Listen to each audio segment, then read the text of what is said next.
Hello everyone, and welcome back to another book review. First of all, if you're new here, I post new book reviews almost every single day, so if you're looking to follow book reviews, if you want to get reading inspiration, if you're just nosy and like seeing what other people are reading, then feel free to stick around.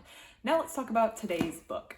Today I'm going to be reviewing a photography collection that I got out of the library, and I wasn't really sure what I was getting into, but I decided to check it out anyways. Still Michigan: Photographs of the Northwest Lower Peninsula by Ken Scott. So this is a very specific region of the United States, and it's actually a region I'm quite familiar with. I don't know if you probably can't see it on my map. There is a map in the inside cover, and for those of you not familiar with the United States of America and the geography of it, the state of Michigan has two peninsulas, so surrounded three sides by water. There's a lower one that kind of looks like a hand, and then an upper one. And this is kind of, again, of the lower peninsula, the upper west section. Rather hyper-specific, but actually, as I said, a region that I was quite familiar with. I actually have a sister who is currently living there. My dad went to school in that region of the United States. My mom grew up a couple hours away from it. I currently live a couple hours away from it. My family grew up a couple hours, or my family lived when I was a kid a couple hours away from it. So this is an area that I am quite familiar with, and I have visited quite a bit. So going into this, it was a little different from what I normally get from a photography collection. I feel like when I normally get a collection of photography from the library, I'm either want to see different subjects, or I want to explore a different region, but it's kind of from this almost travel perspective. So I love traveling, but I cannot travel 24/7, 365 for my entire life because I'm not independently wealthy yet. If you would like to join my adventure on becoming independently wealthy, you can Venmo me. Just kidding. But I cannot travel every single day. I have to go to my day job. I have other things I need to do in life. So kind of getting these photography collections of different regions of the world, or maybe ones that focus on one topic, like the one I got on women, but focuses on women from all over the world, kind of continues to broaden my horizons without leaving the house in times or periods where I can't travel all year. So just having these photography collections kind of expands my view of the world, giving different insights and different viewpoints on how to look at the world from various photographers. So I wasn't really sure what I was getting into when I got a photography collection of a region that I visit quite frequently. I can easily visit on a day trip. I didn't really know what to expect going into this, but I had a great time reading this collection because I felt as I went through the photography collection, like I could feel the pictures. So usually when I'm looking at the photograph, I feel like I'm looking at something new, novel, interesting, unique. This is a new perspective of the world. This is a region I haven't been to before.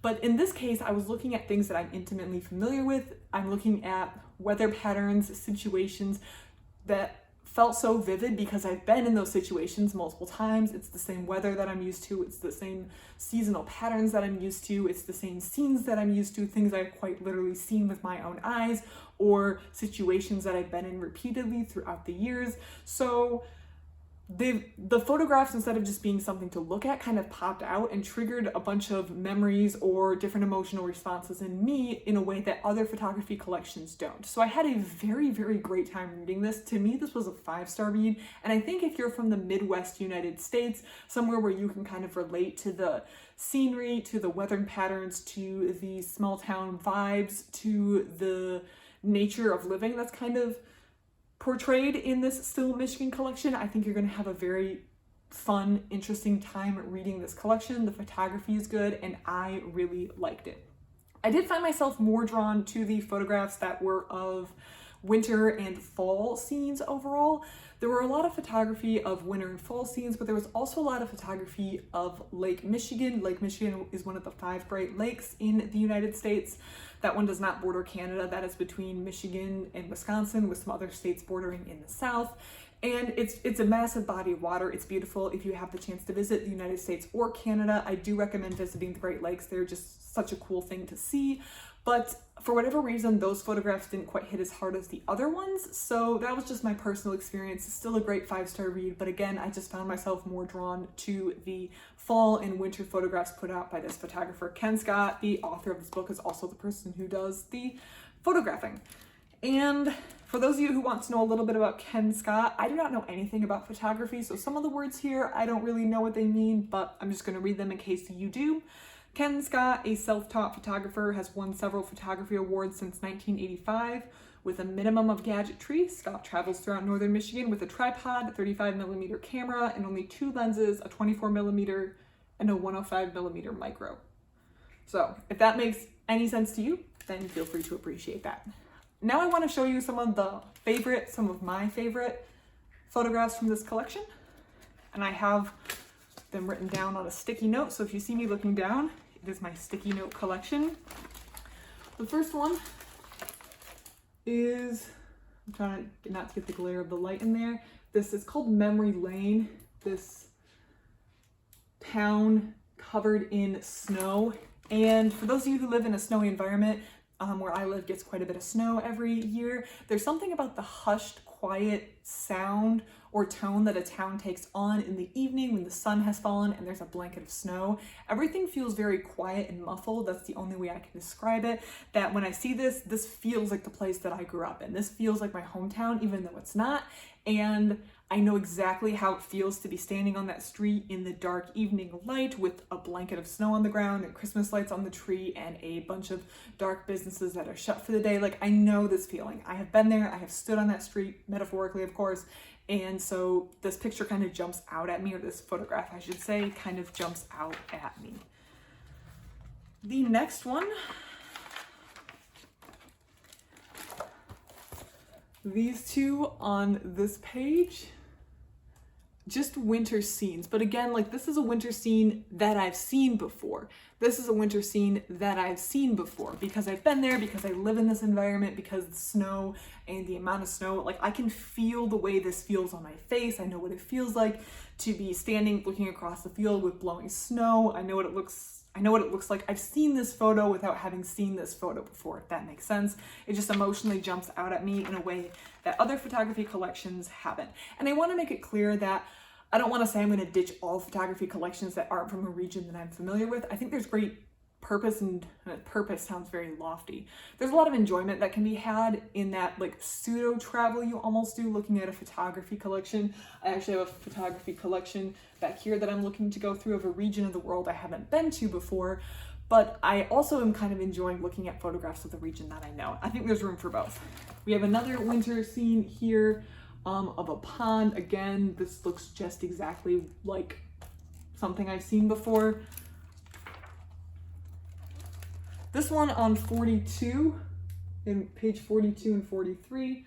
42 is this winter woods. It's called the spring thaw, and I could feel this photograph. It's about 38 degrees. There's like this fog coming up in the forest. Your winter coat's a little too warm. You're on a walk. It's still winter-y, but it's a little bit warmer. Maybe the first warmish day of the year, late February. And by warmish, I mean like 38 Fahrenheit, 40 Fahrenheit. You get that fog. Like, I can feel this photograph because I've been in this situation. I've been in this photograph before, so it pops out at me. And I really liked this photograph simply because I felt like I could feel that situation without having stood where the photographer stood. I don't know why I can't speak. We also have this fall photo. It's from M119, which is a road. I don't know if I've actually driven this. I haven't driven it in the fall, but I do believe it's a popular tourist destination.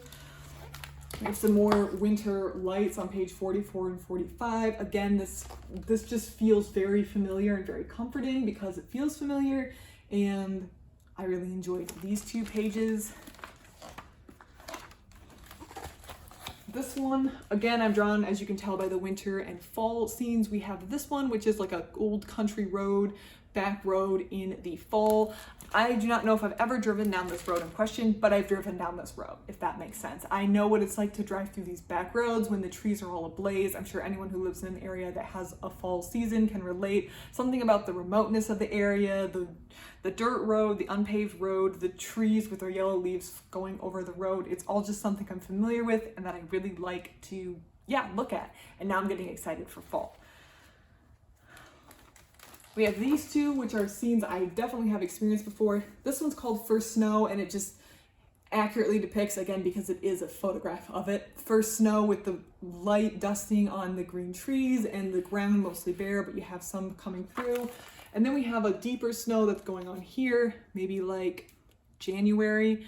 That's what this reminds me of. This reminds me of snowshoeing in the Hiawatha National Forest in the Upper Peninsula of Michigan, which I've done before. This reminds me also of taking a hike in the Hiawatha National Forest in the winter. If you have the ability or time to go hiking in the winter when the woods have this amount of snow on them, I highly recommend. It's a very, very, very fun and very different experience than hiking in the summer.